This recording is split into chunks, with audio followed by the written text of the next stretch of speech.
On a tous entendu dire que Jésus est ressuscité. Mais est-ce que c'est un mythe? Une belle histoire pour se rassurer? Ou un vrai fait historique, vérifiable, raisonnable? Eh bien aujourd'hui, je vais te montrer que tu n'as pas besoin de croire aveuglément. Je te parle de faits. Des faits solides. Des faits qui font réfléchir. Oui, même toi, l'ami sceptique en train de scroller en pyjama depuis ton lit, reste un peu. Tu vas aimer. Franchement. Parce qu'il y a une vérité là-dedans que beaucoup refusent de voir. Et si Jésus est vraiment ressuscité, alors tout change. Beaucoup de gens pensent que croire, c'est simplement accepter sans preuve. D'autres disent, tu crois parce que tu as grandi là-dedans. Mais est-ce vraiment ça, la foi chrétienne? 1 Pierre 3,15 nous dit « Soyez toujours prêts à défendre l'espérance qui est en vous, avec douceur et respect. » Autrement dit, Dieu ne nous demande pas de croire bêtement. Il nous appelle à une foi solide, réfléchie, enracinée dans des raisons, des faits, des preuves. Tu ne jettes pas ton cerveau à la porte quand tu ouvres ta Bible. Au contraire, tu le mets en marche. Et c'est justement ça qu'on va faire ensemble maintenant. Parce que ce que je vais te montrer, ce n'est pas un rêve, ni un conte spirituel. C'est une histoire vraie, qui a bouleversé l'histoire, et qui pourrait bien bouleverser la tienne aussi. Les spécialistes de l'histoire, chrétiens ou pas, sont presque tous d'accord sur 3 faits solides concernant Jésus. Des chercheurs, comme Gary Habermas, Mike Licona, Bart Ehrman, qui est agnostique, ou encore Gerd Lüdemann, athée, reconnaissent que ces faits sont établis par les sources les plus anciennes et les plus fiables. Le premier, c'est que Jésus est mort crucifié et a été enterré. La mort de Jésus sur une croix est un fait historique indiscuté. Même les sources non chrétiennes en parlent. L'historien Tacite, au 1er siècle, mentionne que Christ a souffert sous Ponce Pilate. Le Talmud juif affirme qu'il a été pendu la veille de la Pâque. Le célèbre historien juif Flavius Joseph parle de sa crucifixion. Et puis franchement, les Romains savaient tuer. La crucifixion était leur spécialité. Brutal, sanglant, inhumain. Ce n'était pas une mise en scène. Jésus est donc mort, publiquement, devant la foule, les disciples et même ses ennemis. Deuxième fait, les disciples ont sincèrement cru qu'il était ressuscité. Ils ne se sont pas contentés de croire. Ils ont proclamé, avec force, que Jésus était ressuscité, qu'ils l'avaient vu, touché, entendu, mangé avec lui, et pas dans un coin reculé. Ils l'ont dit à Jérusalem, là où il avait été crucifié. Si c'était faux, il suffisait de montrer le corps. Ils ont été emprisonnés, battus, exilés, tués, sans jamais renier ce message. Le penseur britannique C.S. Lewis disait « Les hommes peuvent mourir pour une illusion qu'ils croient vraie, mais personne ne meurt pour ce qu'il sait être un mensonge. » Et attention, ce n'est pas une foi reçue.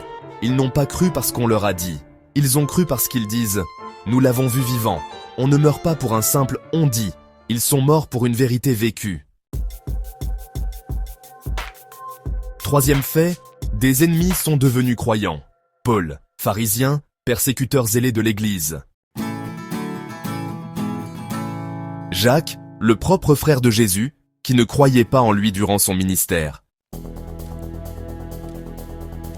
Et pourtant, ces deux-là deviennent des leaders de l'Église, et meurent, eux aussi, pour ce qu'ils proclament.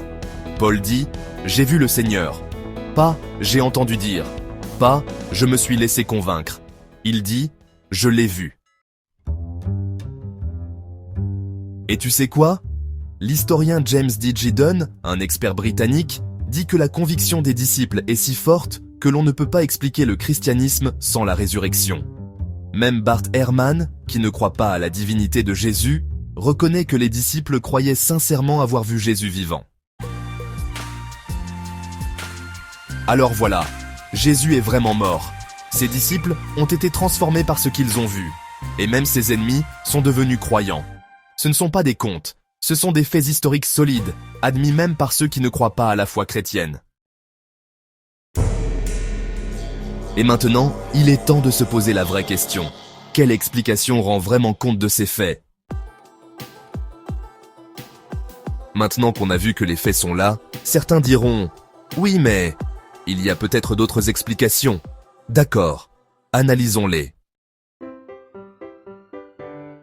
Certains pensent que les disciples ont halluciné, qu'ils ont tellement voulu croire que leur esprit a fabriqué des visions. À première vue, ça peut sembler possible. Mais en fait, non. Les hallucinations sont personnelles. Elles ne se partagent pas comme une vidéo sur WhatsApp. Et pourtant, Jésus est apparu à des groupes entiers, à des moments différents. Première lettre aux Corinthiens, chapitre 15, verset 6, dit qu'il est apparu à plus de 500 personnes à la fois. Le psychologue Gary Collins affirme « Il est impossible que des groupes entiers partagent la même hallucination. » Et surtout, Paul n'était pas en deuil. Il détestait Jésus. Il persécutait l'Église. Il n'avait aucune raison émotionnelle d'halluciner. Donc, cette hypothèse peut peut-être expliquer un fait, mais pas les trois. D'autres disent que les disciples ont volé le corps et inventé l'histoire de la résurrection. Mais là encore, soyons logiques. À la crucifixion, les disciples étaient apeurés, dispersés, en fuite. Pierre a même renié Jésus 3 fois devant une servante. Tu crois vraiment qu'un groupe paniqué a soudain trouvé le courage de voler un corps sous garde romaine, puis de créer un mensonge, et ensuite mourir pour lui sans jamais craquer? Le tombeau était scellé, il y avait des gardes romains, et pourtant la tombe est vide. Quelqu'un peut mourir pour un mensonge qu'il croit vrai, mais personne ne meurt pour un mensonge qu'il a lui-même inventé. Les disciples n'ont pas dit « on croit », ils ont dit « nous avons vu », et ça change tout. Autre théorie, Jésus ne serait pas vraiment mort. Il se serait évanoui, puis aurait repris conscience dans le tombeau. Mais les Romains étaient des pros de l'exécution. Ils ne ratèrent pas une crucifixion. Le soldat a transpercé le côté de Jésus. Il en est sorti sang et eau, signe de mort réelle.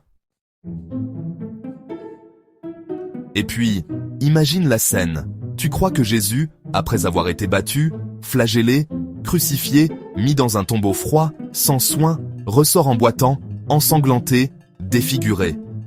Et là, ses disciples disent « Waouh, il a vaincu la mort !» Non, ils auraient dit « Amenez un médecin !» Cette théorie échoue totalement.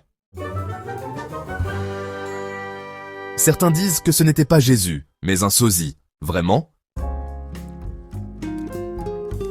Tu penses qu'un imposteur aurait pu duper Marie, sa propre mère, ses amis proches, Thomas qui a touché ses blessures? Et pourquoi ce sosie irait mourir crucifié, puis risquer la vie de tous ses amis? C'est une hypothèse de science-fiction. Aucune base historique, aucun témoignage, aucun sens. D'autres encore disent « Oui, mais des gens meurent aussi dans d'autres religions. Ça ne veut pas dire que c'est vrai. C'est vrai. Mais il y a une différence énorme. Ceux qui meurent aujourd'hui pour leur foi meurent pour ce qu'on leur a enseigné. Ils croient en quelque chose qu'on leur a transmis. Mais les disciples de Jésus sont morts pour quelque chose qu'ils ont vu. Ils disent « Nous l'avons vu vivant après sa mort. » Et ils étaient prêts à mourir dans la torture pour cette vérité.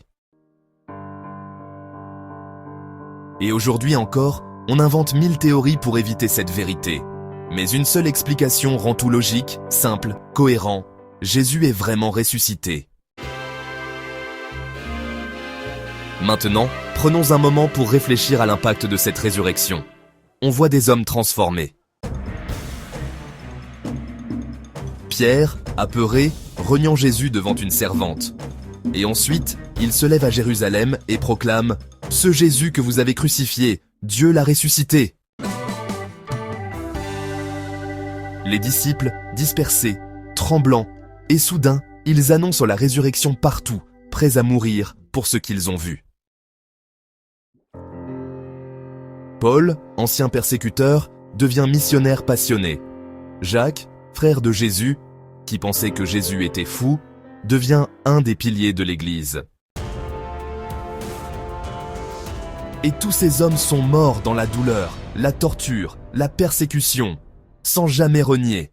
Quelque chose s'est passé. Et ce quelque chose, c'était la résurrection de Jésus.